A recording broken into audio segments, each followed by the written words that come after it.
प्रिय विद्यार्थियों, प्रारंभ करते हैं हर्षवर्धन के बारे में और उसका 5वां भाग, जिसमें हर्षवर्धन की दिग्विजय या विजय यात्रा के बारे में अब हम जानने का प्रयास करेंगे। हर्षवर्धन की तैयारी कैसी थी, कैसे चला, बहन को खोजने के बाद अब वह विजय यात्रा प्रारंभ करता है। ह्वेनसांग कहता है कि वह पूरब से पश्चिम की ओर उन सभी को जीतता गया जो आज्ञा पालक नहीं थे, और 6 वर्षों के बाद उसने पंच भारतों को जीत लिया। इस प्रकार अपने शासित क्षेत्रों को बढ़ाकर अपनी सेना बढ़ाई। 30 वर्षों के बाद उसने हथियार रखा और सभी जगह शांतिपूर्वक शासन किया। लेकिन जो सीयूकी है और उसका जो अनुवाद करते हैं वाटर्स, उनके अनुसार ज्यों ही शीलादित्य राजा हुआ, ध्यान रखें शीलादित्य हर्षवर्धन ही है, हर्षवर्धन को शीलादित्य भी कहते हैं। तो ये लिखता है ज्यों ही शीलादित्य राजा हुआ, उसने एक बड़ी सेना इकट्ठी की और अपने भाई की हत्या का बदला लेने और समीपवर्ती देशों को अधीन करने चल पड़ा। पूरब की ओर बढ़कर उन राज्यों पर उसने आक्रमण किया जिन्होंने उसकी अध्यक्षता नहीं मानी थी, और 6 वर्षों तक लगातार युद्ध में वह पंच भारतों से लड़ा। यहाँ दोनों में अंतर क्या आया? सीयू की जो लिखता और सीयू के अनुवाद जो करते हैं, दोनों में अंतर क्या आया? पहले में ये कि उसने लड़ा, जीता और शांतिपूर्वक शासन किया, और अनुवादक वाटर्स कहते हैं उन्हें अपने अधीन किया, लड़ा 6 वर्षों तक, और अपने से शासन क्षेत्रों को बढ़ाकर अपनी सेनाएं बढ़ाई और 30 वर्षों तक बिना शस्त्र उठाए शांतिपूर्वक शासन किया। अब यहाँ व्हील नामक विद्वान है, व्हील और वाटर्स के अनुवादों में भी विरोध है। व्हील के अनुसार हर्ष 30 वर्ष तक लड़ता रहा, लेकिन वाटर्स कहते हैं कि 30 वर्षों तक शांतिपूर्वक शासन किया। इन दोनों में किसे प्रमाणिक माना जाए? व्हील का अनुवाद जो सीयूकी का करते हैं, या वाटर्स का अनुवाद जो सीयूकी का करते हैं? सीयूकी यानी ह्वेनसांग का विवरण, यात्रा विवरण। इतना तो निश्चित है कि 619 तक हर्ष शशांक के प्रभुत्व को गौड़ से समाप्त नहीं कर सका था। गौड़ देश था बंगाल में, ध्यान रखें, बंगाल की तरफ गौड़ राज्य था और वहाँ का राजा था शशांक, और इस शशांक ने ही शायद हत्या की थी राज्यवर्धन, इसके भाई का। तो इसे ये मार नहीं सका था, यद्यपि ये कहा था कि हम शत्रुओं को समाप्त कर देंगे। और चालुक्य, जो बादामी के चालुक्य हैं, पुलकेशिन द्वितीय, दक्षिण भारत में जो आज का महाराष्ट्र है उस एरिया में, चालुक्य पुलकेशिन द्वितीय से युद्ध में हार गया, और 643 ईस्वी में उसने कंगोद की विजय की थी। यानी 643 में हर्षवर्धन ने कंगोद जीता। इसका मतलब 643 तक युद्ध उसका चलता रहा, युद्ध वहाँ समाप्त नहीं हुआ। अब यही है कि कब जीता, क्या जीता, पंच भारत कौन है, इनके बारे में बहुत सारे विवाद हैं। बाणभट्ट हर्ष को चतुसमुद्राधिपति यानी चारों समुद्रों का अधिपति, सकल राज चक्र चूड़ामणि, सभी राजाओं का चूड़ामणि, और महाराजाधिराज परमेश्वर जैसे बिरुद देता है, उसको उपाधि देता है। इस तरह से अब यहाँ बात आती है कि इतनी बड़ी उपाधि ले रहा है तो इसका मतलब जीता तो बहुत बड़ी स्थानों को जीता। पंच भारत क्या है? गौरीशंकर चटर्जी, हीरा चंद मुखर्जी और डॉक्टर त्रिपाठी, ये विद्वान कहते हैं कि पंच भारतों का अर्थ है एक तो सारस्वत, सारस्वत प्रदेश पंजाब, पंजाब का प्रदेश। दूसरा कान्यकुब्ज, कन्नौज का क्षेत्र। गौड़ यानी जो बंगाल के पास था। मिथिला हम जानते हैं बिहार में है। और उत्कल या उड़ीसा। इन 5 से इनका अर्थ ज़्यादातर विद्वानों ने लगाया, यानी उत्तर भारत का लगभग सारा क्षेत्र आ गया इसमें, जहाँ उत्तर भारतीय ब्राह्मणों की 5 शाखाओं के ये केंद्र थे, इसलिए इसे पंच भारत के रूप में माना गया है। तो स्वानचांग कहता है कि भारत शब्द के भीतर समझने वाले देश पंच भारत के नाम से पुकारे जाते हैं। अब यहाँ तो भारत से तो पूरा ही भारत हो गया, अगर स्वानचांग की बात कहें कि भारत शब्द के भीतर पंच भारत है। पंच भारतों से यहाँ केवल मतलब है उत्तरी भारत, पंच गौड़ों के राज्य और पंच द्रविड़ भी शामिल हैं। ये भारत के वह 5 खंड हैं जिन्हें भारतीय साहित्य में उत्तरापथ, दक्षिणापथ, प्राची, प्रतीची और मध्य देश कहा जाता है। अगर भारत के 5 खंडों की बात करें तो कौन से हैं, फिर से सुने। भारत के 5 खंड या 5 खंड कौन से हैं? उत्तरापथ उत्तर भारत, दक्षिणापथ दक्षिण भारत, प्राची पूर्वी भारत, प्रतीची पश्चिमी भारत और मध्य देश।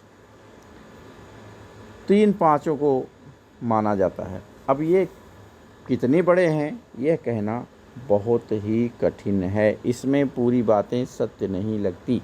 अगर पूरे भारत को हम जोड़ें तो उस समय बहुत सारे राज्य थे, उन समय मौजूद थे, इसलिए यह माना नहीं जा सकता है। ह्वेनसांग का कहना है कि उसने अपनी दिग्विजय योजना की सिद्धि के लिए 5000 हाथी, 2000 घोड़े, 50,000 पैदल सेना तैयार की। रथ अनुपयुक्त हो चले थे और उनके प्रयोग अब नहीं होते थे। राज्यश्री की प्राप्ति के बाद हर्ष का ध्यान सबसे पहले कर्ण सुवर्ण के राजा सुशांक की ओर गया होगा, लेकिन राजनीतिक दांव पेच के कारण बहुत दिन तक बचा रहा हो, ऐसा नहीं हो सकता। 629 ईस्वी का एक मिदनापुर से प्राप्त होने वाला लेख है, मिदनापुर पश्चिम बंगाल, 629 ईस्वी का लेख है, जहाँ पता चलता है कि वो शशांक तब तक जीवित है, शासन कर रहा। और 637 ईस्वी में जब ह्वेनसांग पूर्वी भारत गया, वो टहलते हुए उस एरिया में जाता है तो वो कहता है कि शशांक मर चुका, यानी 629 से 637 के बीच में शशांक कभी मर गया। अब दूसरी बात यह है कि 619-20 के गंजाम लेख के बारे में देखते हैं तो वहाँ पता चलता है कि शशांक अपनी पूरी शक्ति से राजभोग करता था। तो 619-20 में तो गंजाम यानी उड़ीसा का लेख है, यानी वो ठीक स्थिति में था और महाराजा धीराज भी उसे कहा गया। रोहतासगढ़ से प्राप्त होने वाले एक मुद्रा सांचे के ऊपर लिखा गया है महासामंत। अब यहाँ रोहतासगढ़ पर उसका अधिकार उसके राजनीतिक के जीवन के प्रारंभ में ही मर गया, ये सब बहुत सारी बातें आती हैं, लेकिन उसका महासामंत कहा जाना इस बात का द्योतक नहीं है कि वह हर्ष से पराजित हो चुका था, क्योंकि मिदनापुर का एक लेख भी उसे महाराजा धीराज का विरुद्ध नहीं दिया गया। महाराजा धीराज का उसे नहीं कहा गया मिदनापुर लेख में। गंजाम लेख का समय उसकी संप्रभुता और शक्ति की चोटी का समय था। रोहतासगढ़ मिदनापुर अभिलेख शायद राजनीतिक जीवन के प्रारंभ और अंत के द्योतक हैं, और संभव है 619-20 के कुछ ही समय बाद हर्ष ने उसे पराजित कर दिया। अब एक जो मैंने पहले भी नाम लिया था लेखक हैं, या हम कहें चीनी यात्री थे, से किया फेंगचे नाम है, से किया फेंगचे। ये कहते हैं कि कुमारराज हर्ष ने कुमारराज यानी असम के भास्कर वर्मा के साथ मिलकर बौद्ध धर्म विरोधी शशांक, उसकी सेना और उसके अनुयायियों को नष्ट कर दिया, हरा दिया। स्वाभाविक है कि ये दोनों मिल कर के शशांक को अधीन किए हों, उनको हटाए हों और उस रूप में शशांक को ये पराजित किए होंगे। शशांक पर हर्ष ने विजय प्राप्त की, यह बात तो और भी हमें दिखाई देता है। आर्य मंजूश्री मूलकल्प पुस्तक का नाम है, आर्य मंजूश्री मूलकल्प। इसमें कहा गया है, वैश्य वृत्ति वाला महासैन्य महाबली हकार नामक राजा पूर्व देश के पुंड्र नामक उत्तम नगर की ओर गया। दुष्ट कर्मानुचारी सोम नामक राजा को पराजित किया। सोम अपने देश से बाहर जाने से रोक दिया गया और मलेच्छ राज्य में पराजित होने के बाद हाकर नामक राजा अपने देश लौट गया। यहाँ हाकर यानी हर्षवर्धन के लिए कहा गया, सोम शशांक के लिए प्रयोग किया गया है। इससे भी लगता है कि शशांक को पराजित करने और अपने भाई का बदला लेने के लिए हर्ष गया और उसे यह सफलता मिली थी। यद्यपि यह भी निर्विवाद नहीं है, कुछ विद्वान कहते हैं ऐसा नहीं है। अब आगे इसमें दिखता है कि हर्ष और शशांक के बीच युद्ध कब हुआ, कब विजय पाई। बांसवाड़ा अभिलेख के आधार पर तिथि नहीं बताई जा सकती। इसकी तिथि 628 है। महाराजा धीराज हर्ष ने वर्धमान कोट के अपने उस जयस्कंधा वार से किया था, जहां उनकी नाव, हाथी, घोड़े और शिविर लगे हुए थे। इसके बाद हम देखते हैं वर्धमान कोटी में हर्ष का सैनिक शिविर दिखाई देता है। 629 के मिदनापुर अभिलेख में शशांक को महाराजा धीराज का उपाधि होना, लेकिन ये सब सामान्य बातें हैं। लेकिन कहीं भी स्पष्ट रूप से यह नहीं दिखाई देता कि यह कब जीता। भास्कर वर्मा के अपूर्ण और बिना तिथि वाले निधानपुर अभिलेख के आधार पर कहा गया कि उस समय सैकड़ों राजाओं का विजेता था, कर्ण सुअर पर अधिकार कर लिया था। भास्कर वर्मा ने जो असम का राजा शशांक के राज्य के पूर्वी क्षेत्र पर अधिकार कर लिया उसने, और हर्ष के क्षेत्रों की सीमा गंगा नदी हो गई। तो ये जीतना हो तो माना जा सकता है, इसने जीत लिया, इसमें कोई संदेह नहीं कहा है, इसने जीत लिया होगा। और दोनों ने बांट लिया राज्य को, गंगा नदी को एक लाइन बना दी कि जिससे उधर भास्कर वर्मा का अधिकार हो जाए और इधर हर्षवर्धन का अधिकार हो जाए। तो ये अधिकार कर लेता है। कुछ लोग कहते हैं कि इसने नेपाल पर भी विजय प्राप्त की, क्योंकि बाणभट्ट कहता है, अथ परमेश्वरेण तुषार शैल्य भुवो दुर्गायाः गृहीत करः। फिर से सुन लें, अत्र परमेश्वरेण तुषार शैल भुवो दुर्गायाः गृहीतः करः। अर्थात परमेश्वर यानी शंकर ने हिमगिरी से उत्पन्न दुर्गा यानी पार्वती से विवाह किया। इसका हर्ष के प्रति श्लेषात्मक अर्थ होगा कि उसने बर्फीले पहाड़ों के क्षेत्रों से कर ग्रहण किया। ब्यूहलर ने सबसे पहले यह प्रतिपादित किया था कि नेपाल की ओर उन्होंने ध्यान दिलाया था कि शायद इसने नेपाल की विजय की। बाद में इसे कुछ और विद्वानों ने माना, कुछ इसे कहते हैं कि ये शायद साहित्यिक भाषा है। Doctor R S. त्रिपाठी कहते हैं कि बाण का यह संदर्भ शायद शक्तिशाली पहाड़ी राज परिवार की कन्या से हर्षवर्धन के विवाह की ओर निर्देशित करता है। रमाशंकर त्रिपाठी जी की बातें भी मानी जा सकती हैं। इस दशा में जब तक और कोई प्रमाण नहीं मिलता, कोई अंतिम मत निश्चित करना उतना अच्छा नहीं होगा, उपयुक्त नहीं होगा। अब एक फिर बात आती है कि इसने पहले तो शशांक को जीता, फिर शायद नेपाल को भी जीता। इसके बाद अब बात आता है कि निष्कटंक स्वामी होने के लिए नर्मदा के तट के क्षेत्रों को भी जीतना हर्ष ने आवश्यक समझा था और इसी से बल्भी पर आक्रमण कर दिया। बल्भी पश्चिमी मालवा और गुजरात के क्षेत्र में फैला हुआ था। इस भौगोलिक स्थिति में था कि दक्षिणापथ के चालुक्य राज से मिलकर यथा अवसर हर्षवर्धन की राजनीतिक स्थिति को संकटाकीर्ण कर सके। दूसरे, पुलकेशिन के अहिहोड़ वाले लेख से ज्ञात होता है कि लाट, मालव और गुर्जर उसकी प्रभाव सीमा के भीतर थे। लाट, मालव, गुर्जर, ये पुलकेशिन, ध्यान रखें, अभी आगे हम बात करेंगे दक्षिण भारत का। तो यदि वह स्थिति हर्ष द्वारा बल्भी पर आक्रमण किए गए पूर्व की थी तो निश्चय ही यह खटकती रही होगी और जीतना आवश्यक था।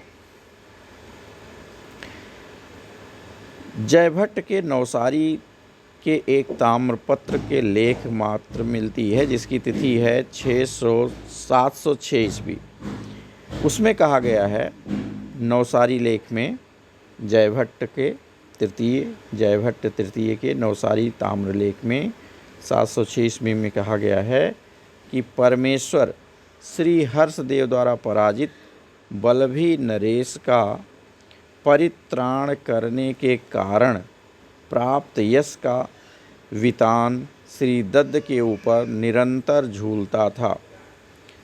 इस लेख का दद्द भड़ौच के गुर्जर राज्य का राजा द्वितीय दद्द या प्रशांत राज्य से मालूम पड़ता है, जो 629 से 649 ईस्वी तक, 629 से 649 ईस्वी तक, और बल्भी नरेश ध्रुव भट्ट या ध्रुवसेन था, जिसे स्वयं स्वानचांग कहता है या हुएनसांग कहता है, तू लो पो पोता, ये चीनी भाषा में अपने हिसाब से कहता है। स्पष्ट है युद्ध में हर्ष के विरुद्ध ध्रुव भट्ट हार गया और उसे गुर्जर नरेश के यहाँ शरण लेनी पड़ी। सीधी सी बात कि यह बल्भी नरेश को हरा देता है और वो जाकर के गुर्जर नरेश के यहाँ छिप जाता है। बल्भी नरेश को अपनी तरफ मिलाना भी आवश्यक समझता था। चालुक्यों के विरुद्ध जो दक्षिण के थे पुलकेशिन, उनके विरुद्ध एक मित्र और मध्यस्थता के रूप में उसे अपने लिए आवश्यक मानता था। राजा ध्रुव भट्ट से अपनी पुत्री का विवाह भी कर दिया। हर्षवर्धन ने अपनी पुत्री का विवाह ध्रुव भट्ट से कर दिया, ये हुएनसांग कहता है। हर्ष द्वारा बल्भी पर किए जाने वाले आक्रमण का समय क्या था इसका कोई निश्चित नहीं है, किंतु विद्वान उसकी तिथि मानते हैं 630 से 640 के बीच, जब ध्रुव के राजा रोहण और हुएनसांग के बल्भी जाने की तिथियां हैं। तो 630-40 के बीच ऐसा माना जाता है कि यह अभियान किया और वहां उसे सफलता मिली। तो अभी तक हमने देखा हर्षवर्धन की विजय के बारे में, स्वानचांग जो कहता है और जो अभिलेखों से प्रमाण मिलते हैं, एक तो शशांक पर विजय प्राप्त करने का, दूसरा नेपाल का, तीसरा हमने देखा बल्भी पर विजय प्राप्त करने का, जो गुजरात के पास पूरी साम्राज्य फैली हुई थी, साम्राज्य की सीमाएं फैली हुई थी। अब इसके बाद पुलकेशिन द्वितीय से इसका महत्वपूर्ण युद्ध होता है। इस युद्ध की चर्चा अगले वीडियो में करेंगे। आप लोग अगले वीडियो को देखते रहें, जिससे पूरे हर्षवर्धन के बारे में, उसके साम्राज्य के बारे में सब कुछ जान सकें। और ये बहुत इम्पॉर्टेंट चैप्टर है, आप इसे ध्यान से ही देखना ज़रूरी है। इसमें से प्रश्न आते ही रहते हैं, आप इसे ध्यान रखना। धन्यवाद, थैंक यू।